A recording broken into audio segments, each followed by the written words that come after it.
This is the Griot's Garage 3-in-1 wheel tire mat cleaner. You get 25 ounces for $11 or $12, depending on where you look. You can find it locally at all of your AutoZone stores, Pet Boys. And the thing that concerns me about the products you can find anywhere off the shelves is that they would be watered down and really remove some of the liability from the product company. That makes it a little less effective. So we're going to test it here on a Jeep today that has dirty tires, wheels, and a floor mat. Floor mats are WeatherTech, and they can be a chore to keep clean because they are heavily textured and very porous. They do consider this a gel and can cling to the vertical surfaces without running down and being wasteful. It comes out a little foamy. The tip foams it up, and it does cling. It does a good job and gives you time to collect and grab the right brushes for the job. I'm going to use a wheel woolly for the barrels of the wheels, and then just agitate the face of the wheels with a detailing brush. These wheels aren't too terrible. They're not as bad as the tires and floor mat.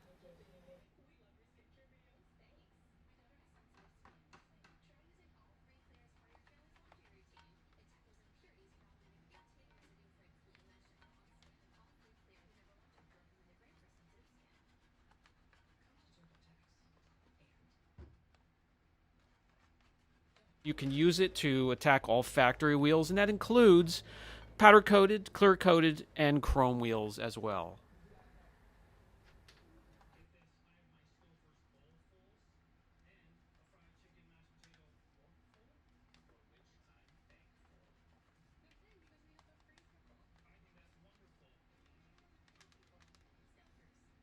One thing I can confirm so far is it is satisfying to work with. It can really lather up quickly into a nice thick foam layer, and it does turn a little brown depending on what you're working with, which gives you the illusion that you're doing some work and you're getting the surface clean.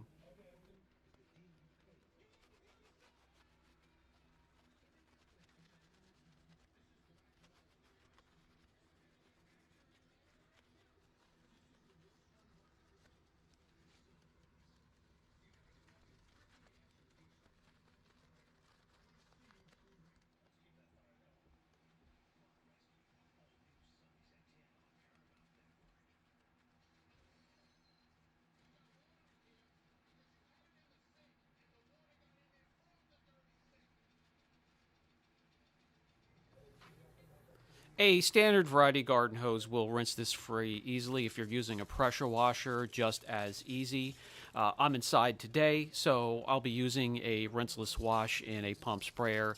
And even though I'm having problems with air getting into the lines, it still rinses free rather easily.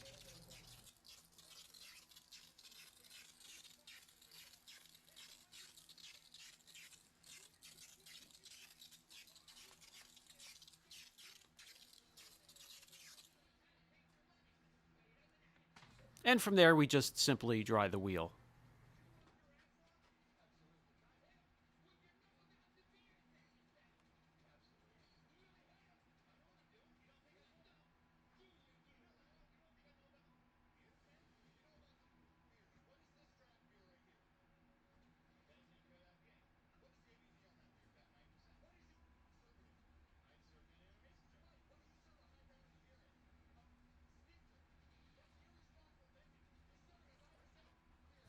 As I come in and clean up the brown pool and mess that we made in and around the wheel, so it pulled off something, a little bit of brake dust. The wheel does look brighter and cleaner, and that starts at the face of the wheel and goes all the way through the barrel of the wheel, including the calipers.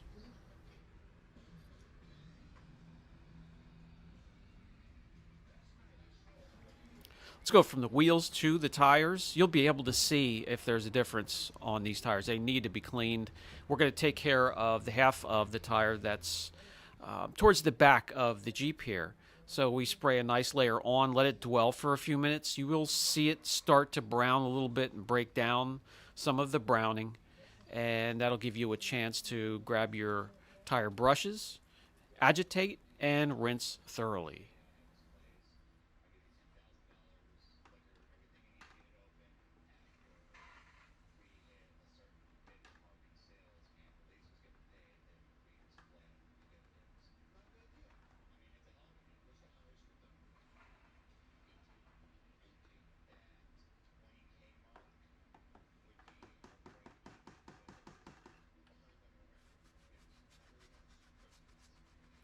Once again, satisfying to work with and use. It gives you the illusion that you're really doing some incredible work, but are you really? Once you rinse off the thick foam and a little bit of dirt that it has broken down, are we going to have a new like looking tire? We'll see.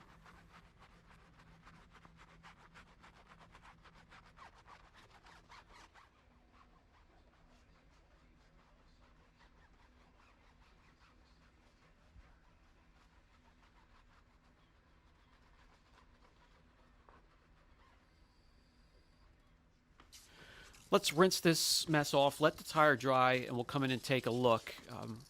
I would have liked to see the suds and what we pull off the tire to be a little bit darker, a little bit dirtier.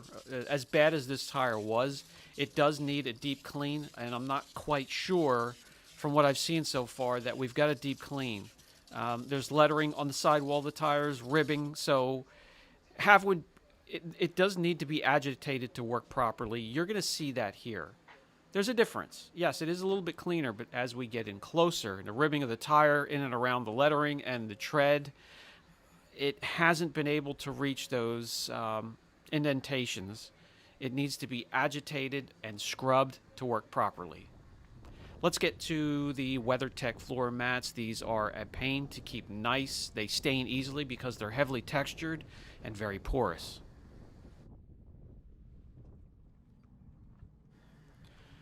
Pretty much the same routine as cleaning tires. We'll spray it on there nice and thick, let the gel cling and dwell for a while, break down some of that mess. I'll grab a drill brush and a detailing brush, and with a combination of both of those as a team, we'll see how far we can get.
With all of the foam that we are working into a lather using the brushes, it again makes you feel like you're doing a ton of work. I'd like to see a lot more dirt, maybe that foam turning brown to give me the illusion that we're really pulling off some of that. I mean, there was a lot of crud stuck in the corners and in the valleys of the textured mat here. This plastic is really a pain to keep looking nice.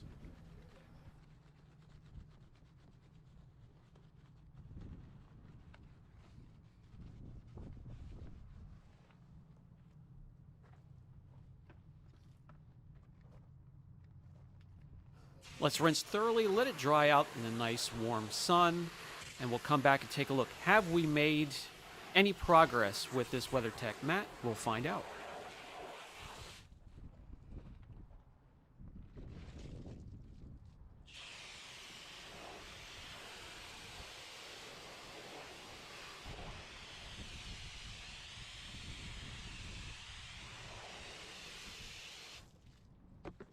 Okay, have we made a difference? Well, a little bit. There's still some staining, and what we couldn't reach to agitate didn't get clean.